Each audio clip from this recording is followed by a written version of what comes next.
certainly one of the foremost China watchers on the west coast of our country.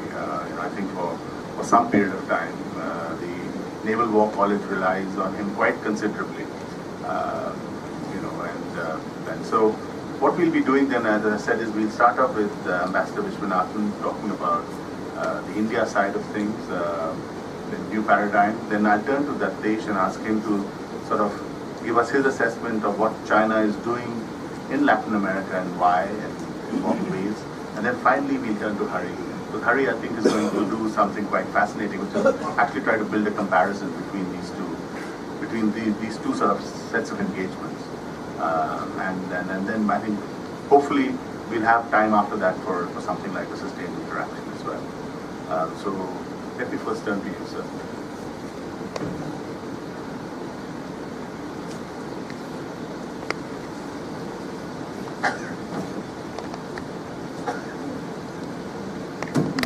Good morning. India's economic relations with Latin America has evolved into 3 stages. First stage, 50s, 60s and 70s. It was a stage of mutual ignorance and indifference. We were absorbed in our own survival, and the Latin Americans were mired in political and economic crisis. We didn't feel the need to reach out to each other. Then there was the second stage, 80s and 90s, which I call as the stage of one-night stand. Casual flirtation. Businessmen went, made a deal in Buenos Aires, spun off. No follow-up. Neither side felt that there was a sustainable business or long-term relationship. Then comes 21st century, starting from 2000. Now, this is a period of romance, pure romance. And India sings, seduce me, yes me, abrasa me, ama me. Seduce me, kiss me, hug me, and love me. I know what you think or what you don't think, that this cannot be a song of India. Indians are not upfront and open. It should be a Latino song, right? True. It's a Latino salsa song by a singer from Puerto Rico called La India. Her name, assumed name, is La India. La India is India. And her real name is Linda Vieira Caballero. So, that is the romance starting with seduction. Now, this mutual attraction in the 21st century, it started because of the paradigm shift on both the sides, on the part of Latin America and India. The Latin Americans had a historic transformation. In the 80s, they got out of military dictatorship and went into democracies. Military went back to barracks irreversibly.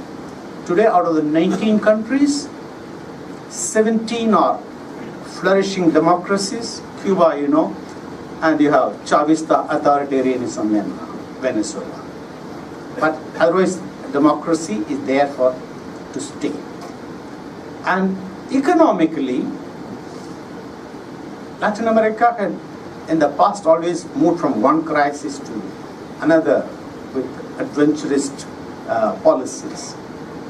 They had 2 main curses. One was hyperinflation, and the other one was excessive external debt. Even as late as 1989, Argentina had an inflation of something about 3,000%. In those days, people used to say, one cannot say accurately the Latin American inflation and Indian population. Because by the time you finish the sentence, both would have gone. And in those days, the Argentines, when they went to the bar, they would order 3 beers. because if you order one beer and finish and go for the next one, the price would have gone up. But in the last 15 years, the average inflation rate of Latin America is around a single digit. It went down even as much as about 6%. Venezuela is an exception with 1,000%, that's a different story. This excessive external debt, now they got rid of it. Now the Latin Americans are living within their means, without borrowing externally. And the rate of external debt to GDP is a very reasonable, manageable 28%, which is much better than many European countries and the United States. So the Latin Americans have got the fundamentals right now, politically, economically, and there is a new Latin America emerging in the 21st century. And this new Latin America found the new India from 91, the economic reforms and the emergence of India as a large growing market. That has contributed to this mutual attraction and romance. Now, this is the third stage of the evolution of the economic relations between India and Latin America. Now, this I call as the new paradigm because many things are happening which you wouldn't have imagined, which was unthinkable in the past. For example, many of you Chinese experts, and you would think that, oh, Latin American countries are too far, the freight rate should be very high. So they should be less important for India's trade than neighboring countries or our traditional trade partners. Let me give you some statistics. In 2016-17, India exported $3.5 billion to Mexico, which is more than our exports to neighboring countries. Thailand, $2.4 billion, Myanmar, $1.7 billion, and Iran, $2.4 billion. And our exports to Russia is $1.9 billion, Canada is $2 billion, Egypt, Nigeria, around that. Our exports to Colombia, $787 million last year, and 2 years before it had crossed $1 billion. Our exports to Peru is $699 million, and exports to Chile is $674 million. Now, this is more than India's exports to many West European countries.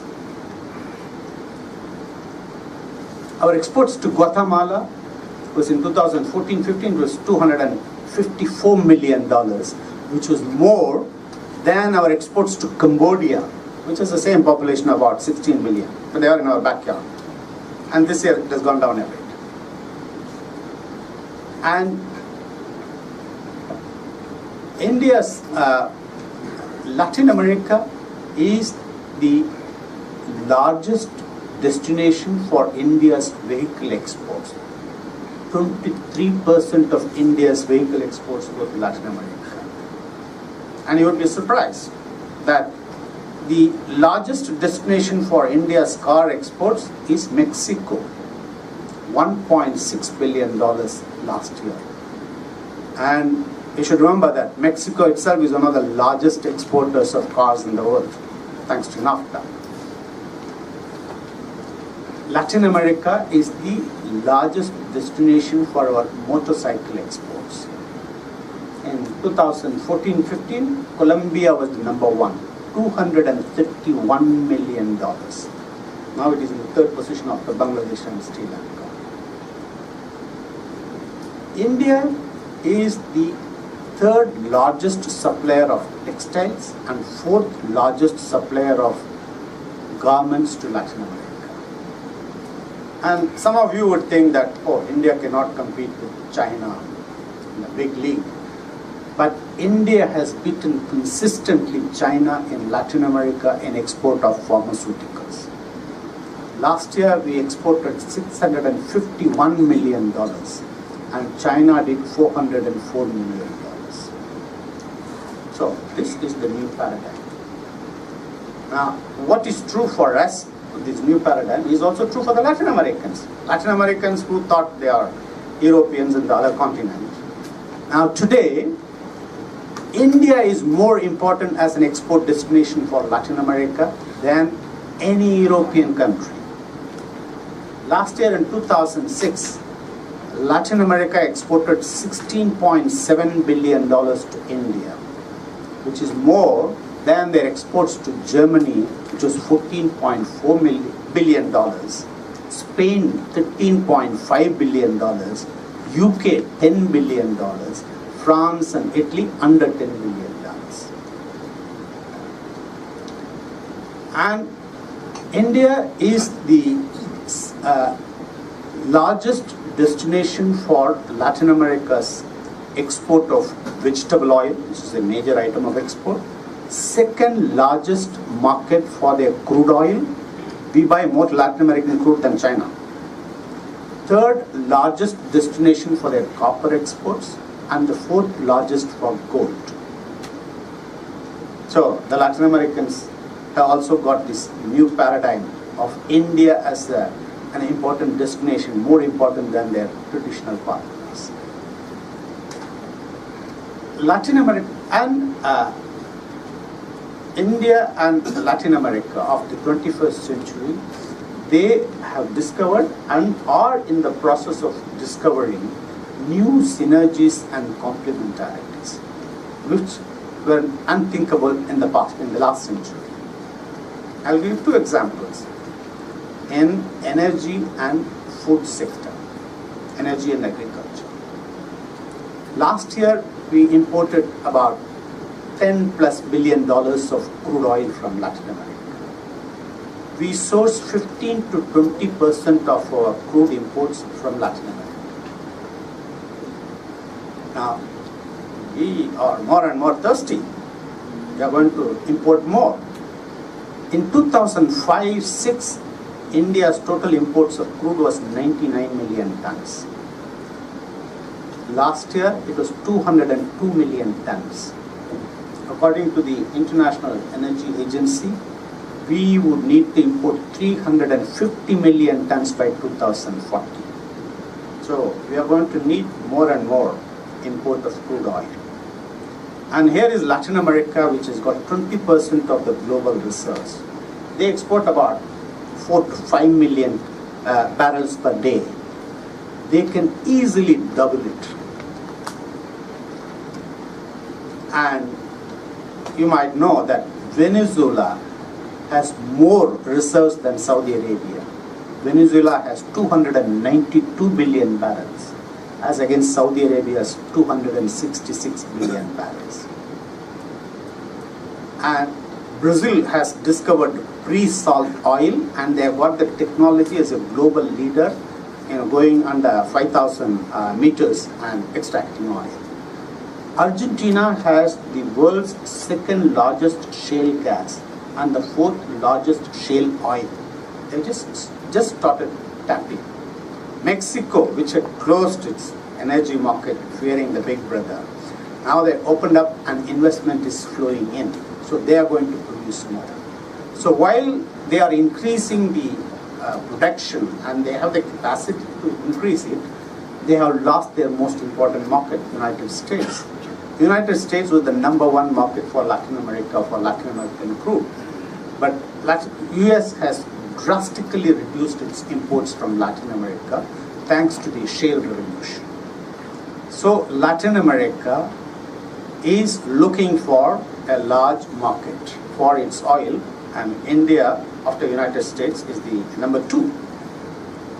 And so it fits in very well. They have the capacity, they have what we need. Now, in the agriculture sector, we have been importing about $2 billion plus of soya oil and a bit of sunflower oil. Now, like crude oil, we have been every year increasing our import of vegetable oils. Much of it is palm oil from Malaysia, Indonesia, and sunflower and soy oil. Now, India's imports in 2008-9, it was 8.8 million tons of imports of vegetable oil. Last year it was double. And it's going to increase more as we get additional population of 15 million every year. And people want to eat more fried stuff, better food, and more consumption they can afford. So we are going to need more. While we are self-sufficient in cereals, but in the case of vegetable oils and in the case of pulses, we are having perpetual shortage and it is going to increase. If you take pulses, for example, in 92-93 we imported something about 0.56 million tons of pulses, but last year it was about 5 million tons. Now, the South America, the Brazil, Argentina, Uruguay and Paraguay and part of Bolivia, one of the academics in Buenos Aires called it as a soya republic. It's a monocrop. Now, they want to reduce their over-dependence on soya and diversify. And we tell them, hey, why don't you grow pulses? We are the population, we are the market. So it's a win-win. And even for palm oil, we now number of countries like Colombia, Brazil, Guatemala, they have started growing palm plantations. And so that source will reduce our over-dependence on Malaysia and Indonesia. Same like crude oil. Like Reliance has been playing this game beautifully. Before they place order with Saudi Arabia or Qatar, they go to Venezuela and Colombia, Brazil and Mexico, they get their quotation because they are more desperate to sell their oil to India. So they show their terms and conditions to these people and they reduce the prices. It's good. And we, on our part, we want to reduce the over-dependence on this volatile Middle East and diversify our sources as part of our strategic energy security. So it's a win-win. So we need energy and the food products, and they say by 2040 we might need even more sugar. We might have to import from Brazil. And they have, like in agriculture, we have a major problem because we are losing millions of acres of agricultural land every year to urbanization, commercial, industrial uses, the residential purposes. And we have a huge water problem. Water table is going down in Punjab, in Tamil Nadu.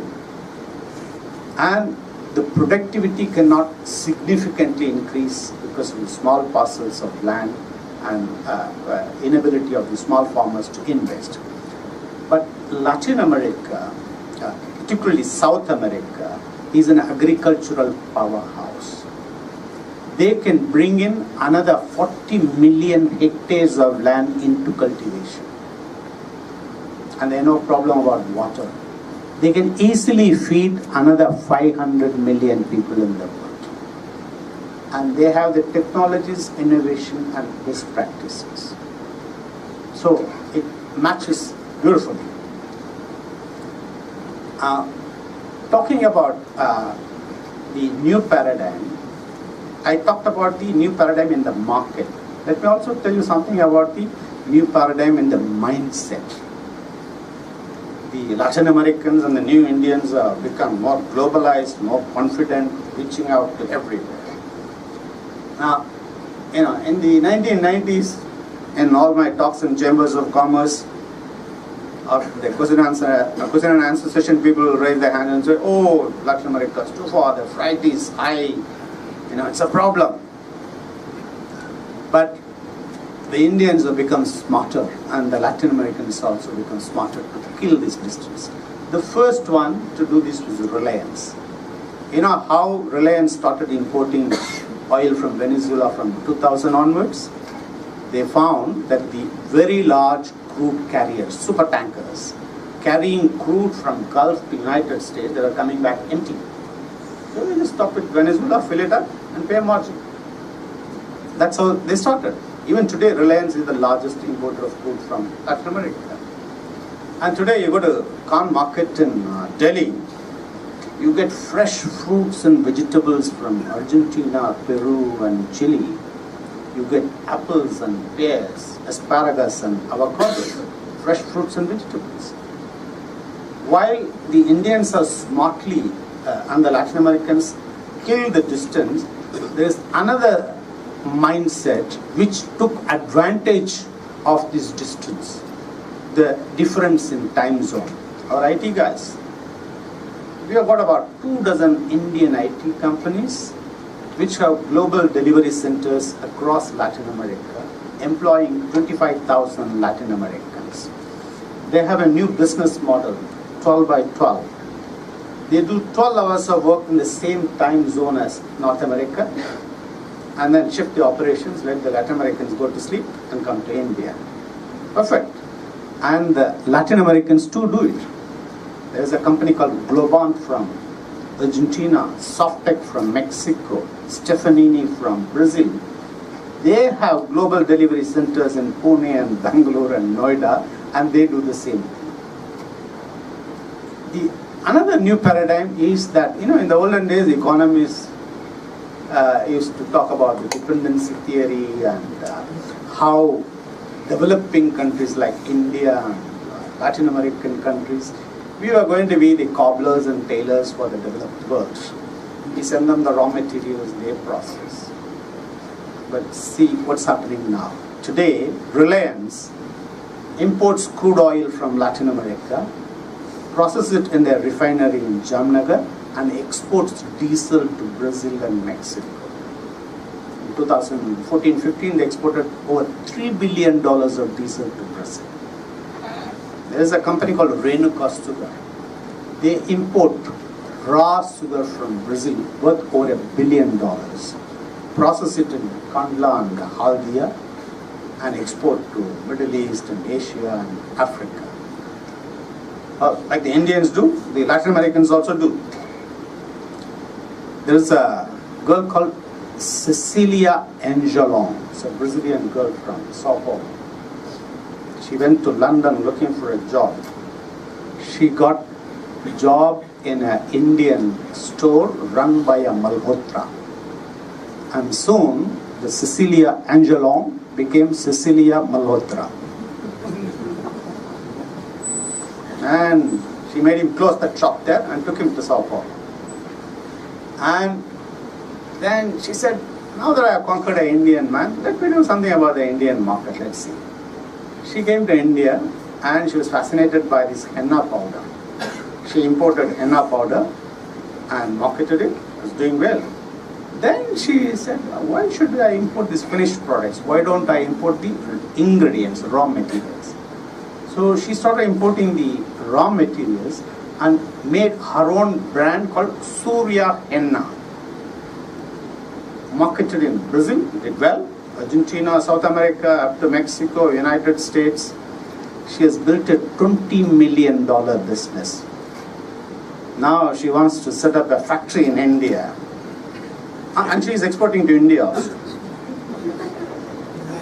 And she wants to set up a factory in India to make her branded products for exports to China and Southeast Asia.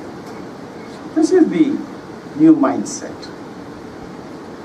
And many of you would have heard all these horror stories about violence and crime and gangs in Central America. And particularly there are three countries, Guatemala, El Salvador, Honduras. There's a triangle of the highest murder rates in the world. So people are afraid of going there. But there is a small company from Chennai called Kaplin Point. This guy, he wanted to go where? He wanted to go to a place where other Indians don't want to go. So he went to Guatemala. He sent his son there. And the son fell in love with the Guatemalteca. Married, settled there. Today they are doing $40 million of exports, mainly to Central America, with base in Guatemala. There's a company called BFL Hydro from Bangalore, which does mini hydel projects in Honduras. There is an IT company, BPO company called 24/7 from Bangalore. They have a center in Guatemala employing about 2,000 people. there were 3 young people from Regional Engineering College, Tiruchirappalli. In 2000, they thought they should not go to, they started IT business, and they didn't want to go to US or UK or Australia, where the market was saturated and dominated by big players. So they wanted to go where others had not been. Where did they go? They went to Panama, they went to Colombia, they went to Venezuela, and they built a big business there. So this is the new mindset of this audacious Indian businessman. And there's an investment of about $12 billion from India, mainly in energy, pharmaceuticals, IT, and in agribusiness. And in the reverse, we have got about $1 billion of investment from mainly Mexican and Brazilian companies. Now, here again, there is a company called UPL, United Phosphorus Limited. It is the largest Indian agrochemical company. Today, they do more business in Latin America than in India.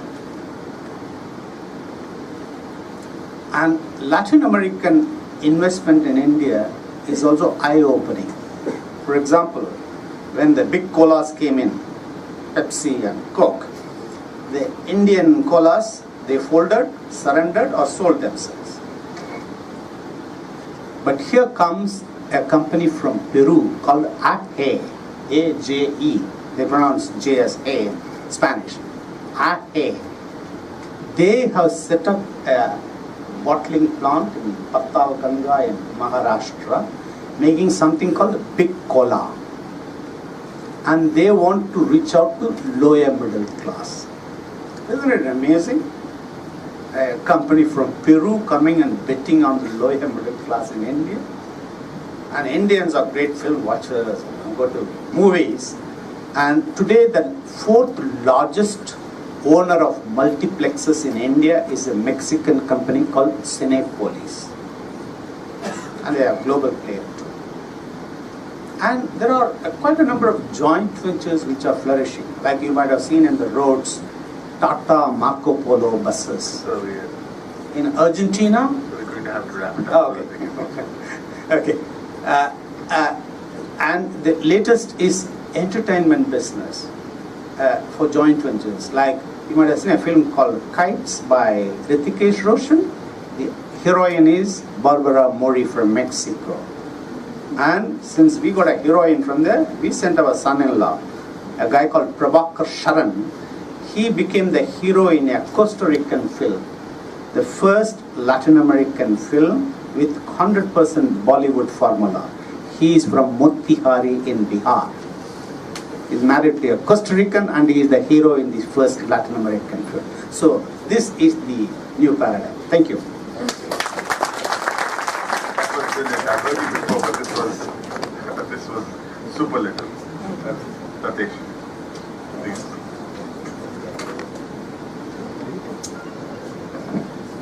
Thank you very much. That was truly brilliant.